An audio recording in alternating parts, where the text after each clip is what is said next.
선재규 선임 기자 나와 계십니다. 안녕하세요. 안녕하세요. 네, 지난 주말에 저희 금요일에 이제 주말 앞두고 마무리하면서 이번 주말에 아무래도 결단이 나올 것 같다라는 여러 가지 외신 보도 전해드렸었는데 새벽에 전해졌네요. 네,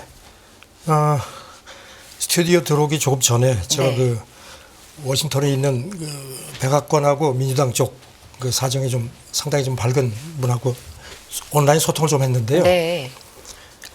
그분 얘기가 한마디로 앞이 캄캄하다는 겁니다. 아, 지금 뭐 바이든 대통령이 후보직 사퇴하고 그리고 나서 이제 해리스를 자기는 지지한다고 했고, 그래서 지금 방금도 보니까 이제 해리스를 속속 민주당 쪽에서 지지하는 식으로 해서 이제 1순위가 되긴 했는데 네. 이제 뚜껑은 열어봐야 되죠. 네. 그리고 이른바 미니 경선을 할 거냐 아니면 바로 승계를 할 거냐 이제 이런 식의 그것도 민주당 내에서도 얘기가 많은 모양입니다. 특히 그 정치 자금, 그동안에 모은 자금을 옮기는 문제도 이게 또 법적 문제도 있고 하니까 여러 가지인데, 굉장히 좀 어려운 걸로 보입니다. 그 바이든 대통령이 그 자기가 이제 사퇴하는 변을 X에 실면서 그 전문 중에 보면 이런 부분이 있습니다. 한번 해봅시다 했는데 그 앞에 하는 데까지 해봅시다 하는 그런 뉘앙스가 아닌가도 싶고요. 싶고. 지금, 그리고 또 이 인사 얘기는요, 트럼프가 뭐 대세인 건 틀림없는데 이제 그 벤스, 러닝메이트로 지명된 벤스가 굉장히 강한 인물이라는 겁니다. 굉장히 강하고 아주 특히 뭐 중국도 그렇고, 그래서 이런 그 아주 강성이기 때문에 중도층에서 이런 그 트럼프는 이미 뭐 그 성향이 다 일기 때도 있고 해서 알려졌는데 벤스가 워낙 강한 인물이라 민주당이 이제 해리스가 만약에 이제 대통령 후보가 확정이 되면은 이제 러닝메이트를 지명을 해야 되는데 물론 시간은 없습니다. 과연 그 러닝메이트가 그런 그 벤스의 강성에 어느 정도 차별화가 될 수 있는지 그게 굉장히 의미가 있을 것 같다. 이렇게 또 전망을 합니다. 물론 이제 그 개인적인 그런 그 견해이기도 합니다만 상당히 네. 일리가 있는 것 같습니다. 네. 바이든 대통령이 일단 사퇴를 하고 뭐 결단을 하고 이게 다가 아니라 굉장히 그 뒤에 남아있는 일들이 좀 많군요. 그래서 뭐 현재에서 좀 예. 혼란스러운 상황. 그렇죠. 외신들은 네. 뭐 어느 정도 얘기가 됐던 거라고 하고요. 네. 그래서 뭐 월가 반응도 지금 뭐 앞에 분들이 짚었지만 네, 네. 일단 예상했던 건데 이제 다만 그 불확실성이 얼마나 갈 거냐 이런 식인데, 지금 보면은 이 해리스 그 부통령 이 출신 문제에 대해서도 또 지적을 들어합니다. 아버지가 아프리카계 자메이카 출신이고 어머니는 인도계죠. 그러니까 그야말로 이제 두 그 아시아계가 이제 이런 그 이제 비백인계가 섞여 있는 상태인데, 오바마 대통령이 이제 첫 흑인 대통령이었고 워낙 강한 이미지를 줘서 특히 민주당 내에서, 그래서 이 이제 해리스가 이제 대선 후보가 될 경우에 과연 흑인 여성 대통령을 미국 유권자들이 받아들일 준비가 되어 있겠느냐. 조금 약간 회의적으로 봤습니다. 아직은 그렇지 않은 것 같다. 그래서 이건 물론 이제 개인적인 견해도 있는데요. 일단 여러 가지 상황으로 볼 때 트럼프가 자기가 그랬지 않습니까? 그 바이든 사퇴 표명하고 나서 해리스가 훨씬 쉽다. 이런 식으로 얘기를 했는데 이제 그런 맥락이지 않을까 싶은데요. 물론 뭐 뚜껑은 열어봐야 되는데, 이제 그 후보 경선은 이제 해야 이제 네. 후보 선출 과정이 있으니까 며칠 안 남았습니다. 다음 달 초쯤에서 움직일 것 같고, 이제 민주당 내에서 지금 뭐 굉장히 분주하게 왔던 해서 하는데, 일단 해리스가 공식 후보가 되는 과정을 좀 지켜봐야 되겠습니다. 일단 해리스 부통령 같은 경우는 뭐 승리하겠다. 그리고 대통령의 지지를 받게 돼서 뭐 영광이다. 뭐 이런 걸 목적으로 좀 네. 올린 네. 것 같네요. 네. 이런 가운데 지금 이제 뭐 그 지난 얼마 전에 그 CNN이 쭉 이제 바이든이 사퇴할 경우에 대비해서 이제 여론조사한 게 있는데, 그때 제가 말씀드렸던 기억이 나는데 미셸 오바마가 만약에 나오면은 양자 대결할 경우에 트럼프를 이기겠냐 했더니 그때 50대 39로 압도적으로 이기는 걸로 나왔거든요. 네. 그래서 지금 조금 전에 제가 그 소통한 그 인사 얘기도 민주당에서 유일하게 자기가 볼 때는 트럼프를 이길 수 있는 인사는 미셸 오바마밖에 없는 것 같은데, 근데 본인의 과연, 의지가 없다고 그때. 그렇죠. 본인은 네. 지금 뭐 전혀 의지가 없다고 네. 했는데 이제 그거는 이제 그 이전 상황이고요. 네. 그리고 또 과연 흑인 여성 대통령을 미국이 받아들일 준비가 돼 있겠느냐, 약간의 그 여러 가지 의견이 있다는 겁니다. 네. 대선 그렇군요. 판도가 상당히 좀 복잡해졌습니다. 네. 트럼프 전 대통령은 뭐 바이든이 역사상 최악의 대통령으로 기록될 것 이렇게 뭐 굉장히 좀 원색적으로 비난했는데 이것도 이제는 물러났으니까. 그렇죠. 네, 필요가 없게 뭐 됐습니다. 더 비난을 네. 하는 게 자기한테 별 도움이 안 될 겁니다. 네. 다만 이제 그 마이크 존스 하원 의장, 네. 원안이죠. 이 사람은 대통령 그 후보 사퇴한 김에 이제는 대통령직도 빨리 그만두고 나가라. 그게 뭐 나라를 위해서 좋다는 얘기까지 하는데 네. 트럼프는 조금 발을 좀 빼지 않을까 싶습니다. 외신들도 쭉 뭐 예상했다는 그런 반응인데요. 이 가운데 외신 반응 중에서 AP가 조금 주목되는 게 하나 있습니다. 네. 이렇게 분석을 했습니다. 역사학자들은 그 지금의 그 바이든에 대한 어떤 그 업적을 미국 유권자들보다 훨씬 관대하게 평가할 거다. 그러니까 뭔가 어떤 항상 그 백악관 쪽에서 그런 불만을 드러냈죠. 뭐 바이든오믹스가 나름 성과도 내고 그다음에 무슨 뭐 외국에서 뭐 반도체라든가 이런 것들 많이 법도 만들어서 하고 인프라도 어느 정도 가라앉았는데 이걸 미국 유권자들이 도무지 인정을 하지 않는다.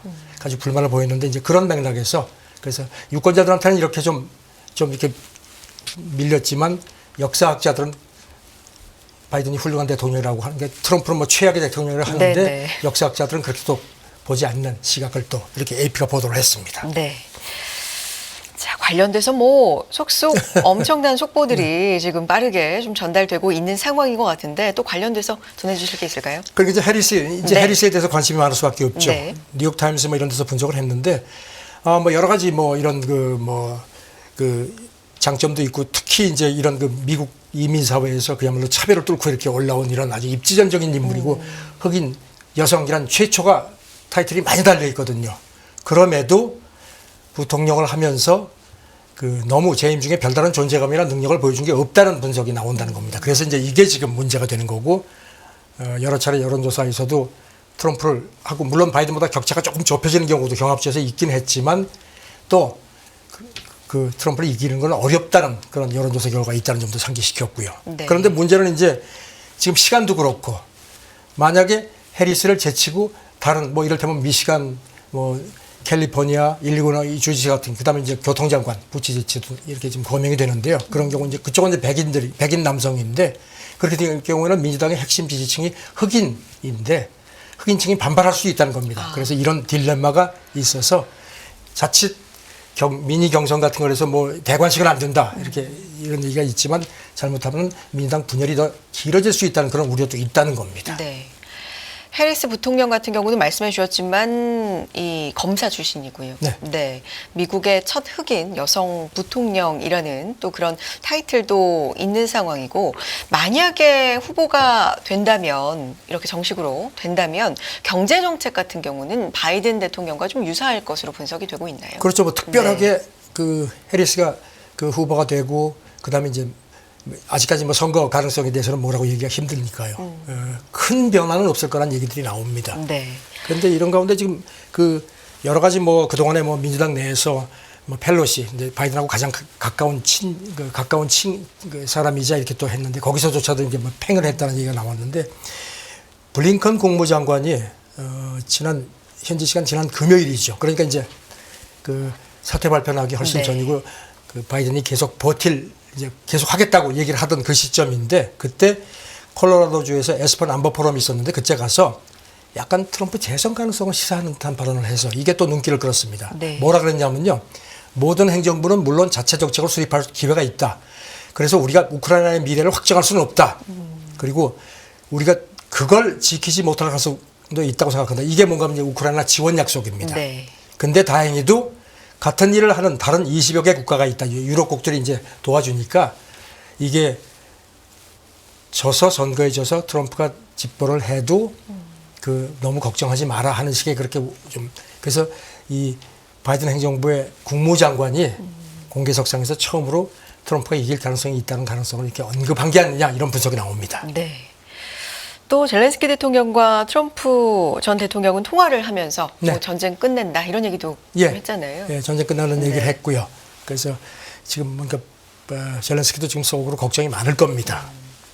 당선이 된다면 예. 전쟁을 끝내겠다. 그리고 뭐 네. 그 머스크가 트럼프 지지로 돌아섰고 그다음에 트럼프 재선을 위해서 뭐 한 달에 4,500만 달러 우리 돈으로 한 620억 원 이상을 기부할 계획이라는 월스트리트저널 보도가 나온 게 있었는데 이걸 현지 시간 지난 토요일 날 X에다 글을 올려서 그럴 계획은 없다. 네. 손을 그었는데 이제 이렇게 또 바이든이 사퇴 선언을 해서 이것도 조금 어떤 그 후에 또 모스크가 어떤 반응을 보일지 궁금합니다. 네.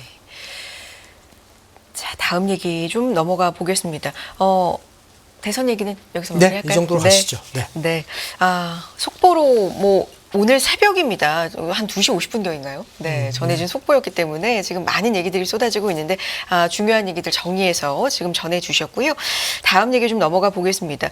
이스라엘이 한국 시각으로 어제 새벽에 친이란 후티 반군이 통치하는 예멘 북부 항구를 공습하는 일이 있었습니다. 이 얘기 좀 해보겠습니다. 이것도 지금 미국이 대선 때문에 조금 좀 막 정신이 없는 그런 상황을 네. 노린 게 아닌가 싶기도 한데요.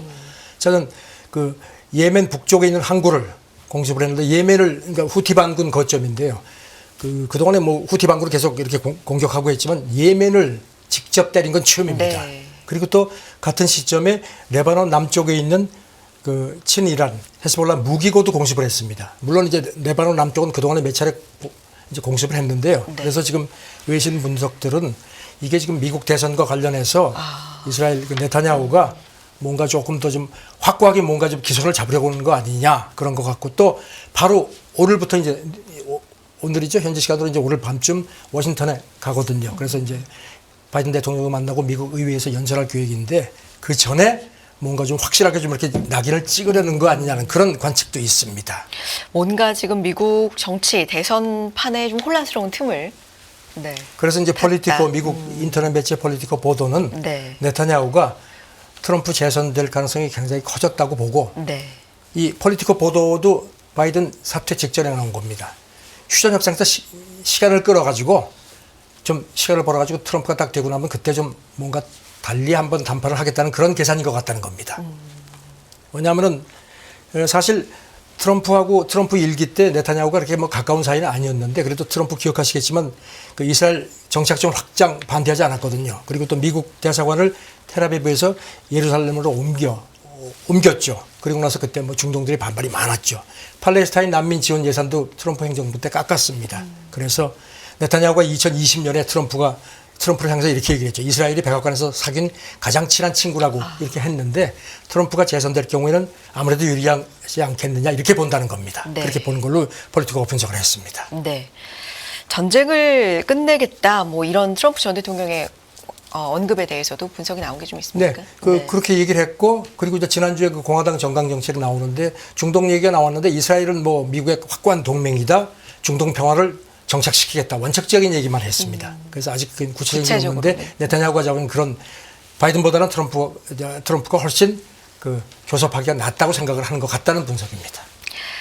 알겠습니다. 지난 주말 또 이슈가 됐던 전 세계 큰 일은 이 마이크로소프트 MS발 전 세계 IT 대란입니다. 이 얘기 좀 해주시죠. 이게 컴퓨터 화면이 갑자기 파랗게 변해가지고선 죽음의 블루 스크린이 되는 거죠. 그렇게 먹통이 되는 건데 난리가 났었죠. 그래서 마이크로소프트가 그 자사 블로그에 공지를 올렸습니다. 이 클라우드 스트라이크 업데이트 과정에서 이렇게 문제가 생긴 것 같아서 한 850만 대 윈도우 그 기기들이 영향을 미친 것 같다. 그리고 이걸 이제 복구를 해야 되는데 네. 일일이 수작업을 해야 된다는 겁니다. 그래서 상당한 시간이 걸릴 것 같다. 그 모든 윈도우 기기 한 1% 미만이라고 하는데 지금 전문가들하고 외신 지적은 이렇게 한꺼번에 이렇게 문제가 생겼다는 건 이거 심각한 거라는 겁니다. 왜냐하면 워낙 IT 쪽이 지금 이제 연결되어 있는 문제, 이게 어떤 효율성은 없지만 이렇게 문제가 터지니까 심각하다는 겁니다. 그래서 앞으로 이거를 이제 백업 문제라든가 그리고 기업들이 이제 대비하는 문제에 대한 그런 것들이 필요하다는 얘기들이 계속 나옵니다. 네. 다시 한번 이런 일을 겪으면서 편리해서 굉장히 좋지만 이게 네.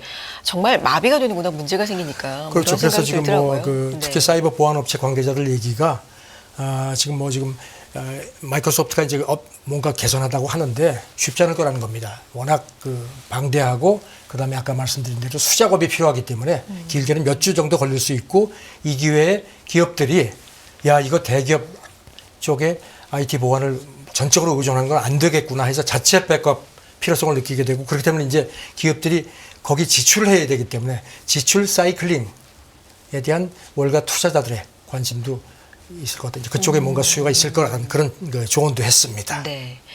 원인으로 지목된 크라우드 스트라이크는 주가도 10% 이상 빠지면서 좀 네. 타격을 받았는데 전 세계를 이제 멈추게 할 수 있다. 뭐 이런 거에 상당히 좀 전문가들 그렇죠. 놀란 네. 모양이에요. 네. 네. 지금 뭐 뭐 그런데 이제 중국하고 러시아는 조금 좀 이렇게 팔짱을 끼고 쳐다보는 그런 모습인 것 같습니다. 홍콩 사우스 차이나 모닝 포스트 보도인데 네. 이번 대란에도 중국은 크게 뭔가 영향이 없었다는 겁니다. 항공사도 그렇고 중국에 있는 그 항공, 그 공항들, 은행을 비롯해서 이 주요 인프라들이 거의 정상 가동했다는 겁니다. 네. 그리고 또 마이크로소프트 중국 웹사이트라든가 이런 데도 어떤 비상공지도 뜨지 않았다는 겁니다. 네. 마이크로소프트는 이제 여기 대해서 이제 홍콩 매체 논평 요청에 입을 꽉 다물었다고 하는데 이렇게 중국이 자유로울 수 있었던 거는 어떤 미국이 그동안에 그렇게 중국을 괴롭힌 디커플링의 어떤 역설인 것 같다. 독립을 많이 했다. 예. 떨어져 나와 있는 거죠? 왕따 당한 덕택에 네. 끊어진 바람에 이렇게 됐다는 겁니다. 의존도가 낮아졌다. 그래서 그동안에 중국이 월스트리트저널 보도를 보면요. 중국 당국이 2022년 9월쯤 극비 문구를 내려보내가지고선 그 미국이 이렇게 반도체 수출 통제를 강화하니까 이런 그 해외, 특히 미국 같은 해외 소프트웨어에 그 의존하지 말고 중국 제품으로 교체하라고 지시를 했다는 겁니다. 그래서 네. 그동안에 쭉 이런 걸 해와서 그 덕을 좀 본 것 같다는 분석입니다. 그런데 홍콩 같은 경우는 뭐 항공편이라든지 이런 부분에 좀 타격이 있었던 것도 같은데. 그래서 중국 네. 영향력 한데도 아직도 시스템이 전부 서방 쪽으로 돼 있고 네. 그래서 지금 뭐 홍콩에 있는 미국의 호텔들도 그렇고 뭐 홍콩 공항도 그렇고 뭐 예약 서비스가 완전 네. 두절되고 해가지고 이제 고통을 겪었다는 겁니다. 네. 그리고 러시아도 이번에 뭐 별 충격을 받지 않았는데 비슷한 맥락입니다. 크렘린 대변인 얘기가 모든 것이 장애 없이 작동하고 있다고 얘기를 했고요. 그래서 지금 관영통신 타스 얘기도 러시아 기업들이 지난 한 2, 3년 사이 그러니까 우크라이나 전쟁 터지고 이제 제재받는 와중에 마이크로소프트 시스템을 대부분 다른 제품으로 전환했기 때문에 이번에 큰 영향을 받지 않았다. 이렇게 또 진단을 합니다. 이렇게 되면 중국 사이버 보안 업계는 우리가 잘한 거다. 이렇게 좀 홍보를. 그래서요. 네. 지금 그래서 또 그걸 또 이 기회에 또 엄청 홍보를 하는 모양입니다. 홍콩 사우스 차이나 모닝 포스트 어제 보도인데요.